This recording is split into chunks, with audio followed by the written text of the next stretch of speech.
hindi na ako Manong Japit. Endorso ninyo. Sa marunong halalan. Sa kandidatura ko, ang pangalawang Pangulo ng Republika ng Pilipinas, ni Governor Ryan Singson, the Governor of the Province of Ilocos Sur, karating ng ating kaibigan, Manjeri is also here. Lahat po ng mga nakarating dito sa ating kaunting pagsasama ay maraming salamat unang-una sa inyong napakainit na salubong at binigay sa akin at nagiging totoo at ramdam na ramdam ko ang kasabihan na sinasabi, there is no place like home.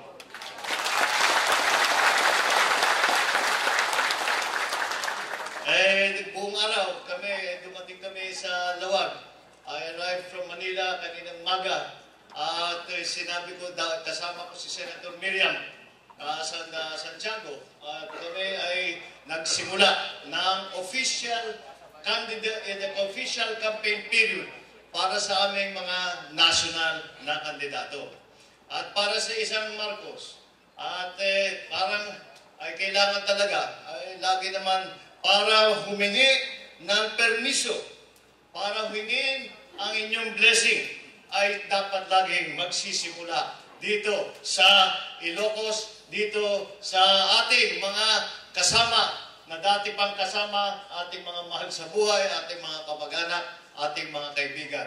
Kaya ako'y nagpapasalamat na nabigyan ng pagkakataon na pagkatapos namin na umikot sa Ilocos Norte, ay napunta naman kami rito at I would like to again thank Manong Japit for inviting lahat ng mga leader ng ating minamahal na probinsya.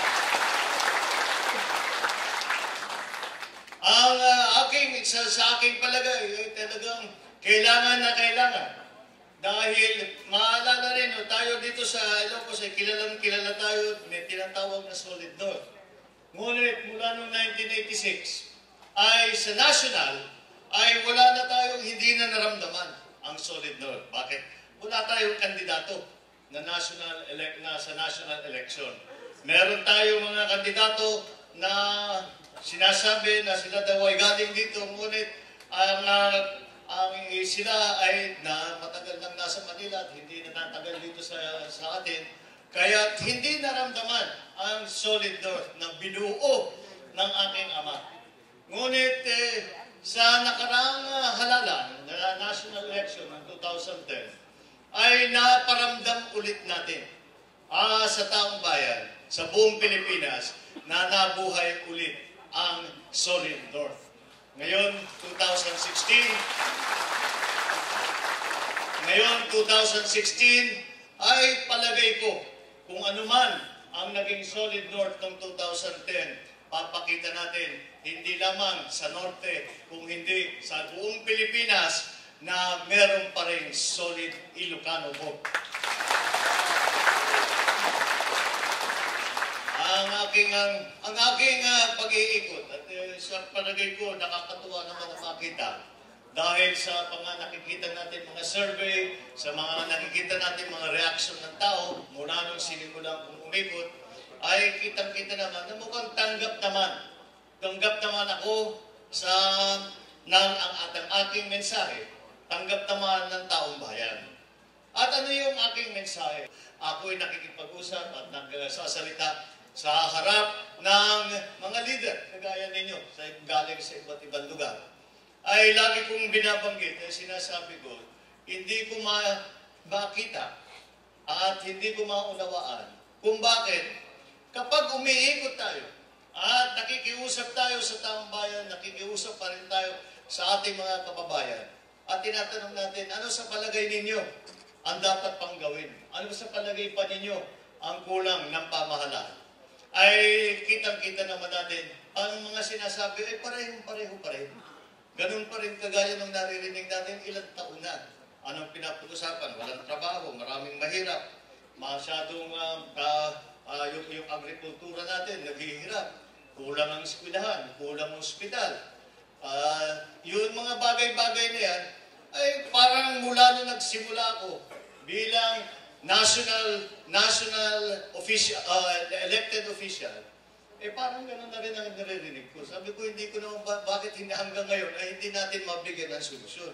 Meron naman tayong mga solusyon na alam tungkol dyan sa mga problema yan. Bakit? Ang galing-galing pa naman ng Pilipino. Ang husay-husay, kilalang-kilala na tayo sa buong Pilipinas, sa buong mundo, na kaya naman sa halos 10 milyon ang OFW natin na nagtatrabaho sa abroad. Kapag pinagpipilian ng mga employer ang isang Pilipino at saka ang isang hindi Pilipino, laging kinukuha yung Pilipino. Dahil kinikilala nila na ang Pilipino ay talagang may mga katangian. We have qualities that are important to those employees. We have, kinikilala tayong bilang isang lahi na magaling, masipag, mahusay, matyaga, hindi magnanakaw, mababait. Kaya naman, very successful ang ating Overseas Workers Program. Ngunit, sinasabi ko, kung ganoon talaga kagaling ang mga Pilipino, bakit hanggang ngayon ay ito pa rin ang mga pinapag-usapan natin problema? Bakit hanggang ngayon hindi natin nararamdaman yung sinasabi at halos araw-araw natin marinig sa nakarang ilang taon na napakaraming yaman ang pumapasok sa Pilipinas? Ngunit pagka umiikot-ikot tayo ay nakikita natin wala tayong nararamdaman doon sa yaman na yan. Pag tinatanong mo ang pagkaraniwan ng mamamayang Pilipino, anong isasagot sa'yo? Nababasa lang namin sa dyaryo yan, naririnig namin sa television, sa radyo. Pero sa pang-araw-araw na buhay namin, hindi namin nararamdaman yan. At nakakapagtaka dahil ito ay pinagmamalaki ng ating mga naging leader, lalo na dito sa administrasyon na ito. At siguro sabi ko, paano nangyari ito? Bakit hanggang ngayon ang taong bayan ay naghihirap? Bakit hanggang ngayon hindi pa natin masasabi na nabigyan natin ng solusyon ng mga problema ng bayan? Hanggang ngayon, pareho pa rin ang rinireklamo sa atin. Kami, tayo, ng mga leader, ng mga opisyal, ay pare-pareho pa rin ang irinireklamo sa atin. Bakit yung gobyerno natin hindi maibigay ang kanilang mga pangangailangan? At pag pinag-aaralan namin na mabuti ito, at iniisip namin na mabuti ito, at pinag-uusapan kung paano nga nangyari ito? Ang galing-galing ng Pilipino. Kako, tignan natin ang nangyari sa nakaraang ilang taon. Ang naging problema sa aking pananaw ay ganito. Sa nakaraang ilang administrasyon, yung ilang administrasyon na dumaan, ang ating mga leader, ang kanilang ginagawa, imbes na ipinagsasama-sama at ipinagkakaisa ang mga Pilipino, tayo'y pinag-aaway-away. Tayo'y pinaghihiwa-hiwalay. Tayo ay pinaghahati-hati at ginagawa ng iba't ibang sinasabi, dito, diyan ka sa grupo mo. Diyan ikaw, diyan ka sa grupo. Kami dito, hindi tayo magkasama. Hindi naman sa aking palagay. At lalo-lalo na, anong dahilan kung bakit nila ginagawa ito? Ano ang dahilan kung bakit nila ipinaghihiwalay, pinagwawatak ang lipunan ng Pilipinas? Ang dahilan ay simple lamang, dahil sa politika. At inuuna nila ang kanilang mga sariling kapakanan. Iniisip lang nila, paano tayo mananalo sa darating na halalan. Iniisip lang nila, paano natin tulungan ang ating mga kapartido. Paano natin paahunin ang aming partido, ang aming grupo. Sabi ko, paano mangyayari yan? Dapat siguro, ibalik na natin ang nasyonalismo sa Pilipino. Hindi lamang sa taong bayan, kung hindi pati sa ating mga leader. Dapat ibalik natin, ipaalala muli natin sa ating mga leader na walang magmamahal sa Pilipino kung hindi ang Pilipino din. Walang tutulong sa Pilipinas kung hindi tayong mga Pilipino rin. Ang problema, kung tayo pa ay hati-hati sa mga maraming grupo, kahit tayo man ay tapat na tumulong sa taong bayan, kahit tapat tayo na pagandahin ang kanilang buhay, maliit lang ang magagawa ng isang grupo. Ngunit, pag pinagsama-sama natin, ang sipag, ang galing ng lahat ng Pilipino na nagsasama-sama, na kapit-bisig na nagtutulungan para maging mas maganda ang buhay ng Pilipino, para maging mas maganda ang Pilipinas, makikita natin, mararamdaman natin ang pagbabago dito sa ating bayan. Kaya yan ang nagiging advocacy ako sa aking itong kandidatura kong ito.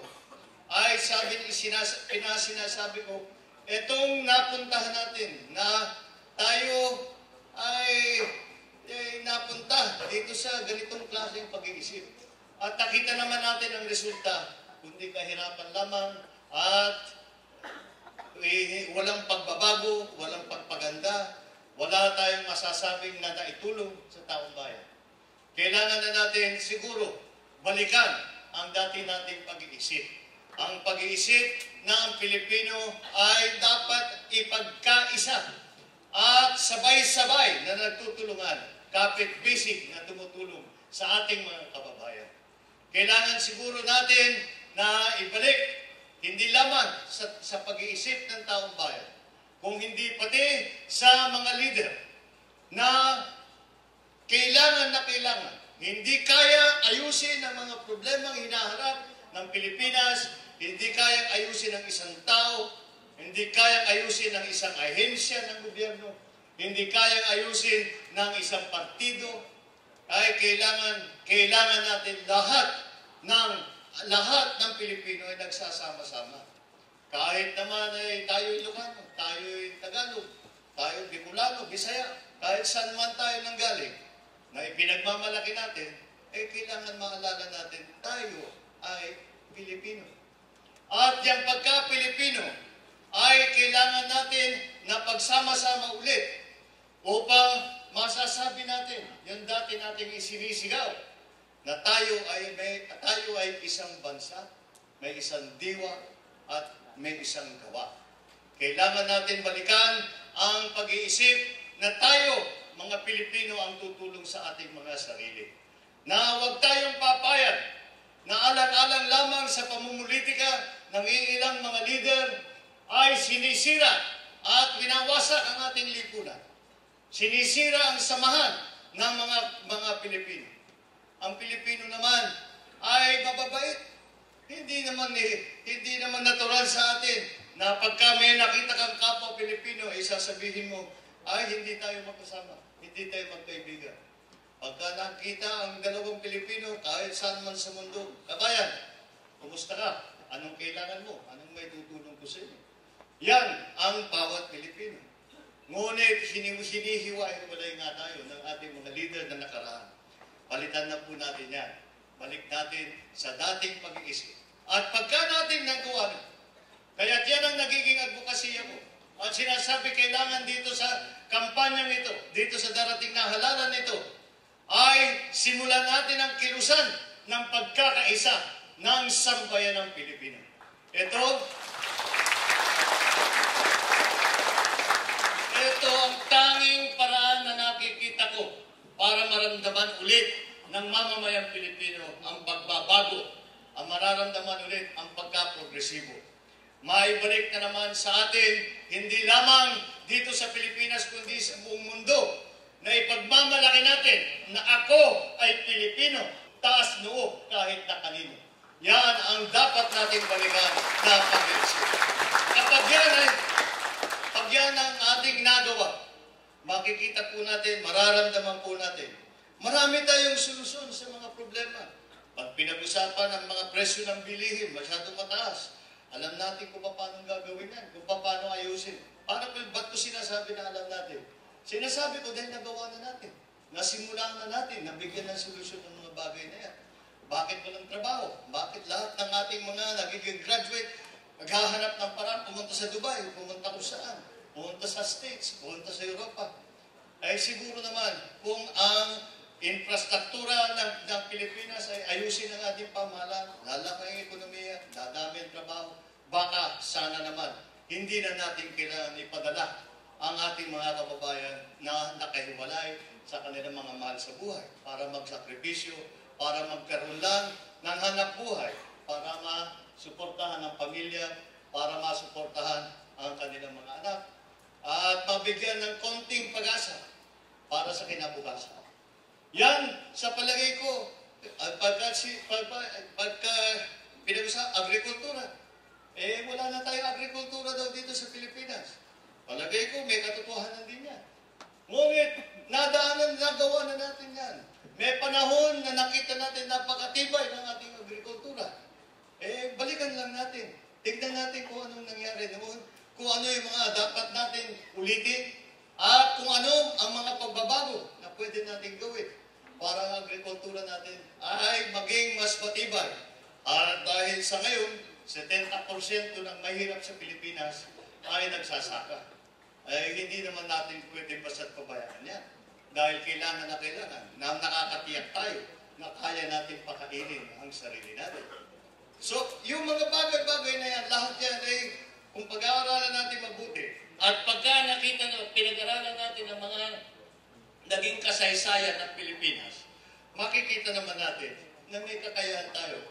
Balikan natin yung agrikultura. Kung minsan napakasakit pakinggan. Ang mga sikat ngayon, yung mga binibilhan natin ng palay, ang mga Vietnam, yung mga sa Thailand, sino ba ang sa lahat ng mga agriculturist nila na nagpapaganda ng kanilang agrikultura, lahat ay nag-aaral din sa Pilipinas, sa UP Los Baños. Anong pala natin? Tayong nagtuturo sa mundo kung paano gawin, hindi natin magawa sa sarili natin. At balik na naman tayo na hindi tayo nagkakaisa, hindi tayo nagsasama. Kaya naman, malakas ang buuan loob ko na pag-usapan, lalo na dito, pag kayo ang kasama ko at kayo ang kausap ko.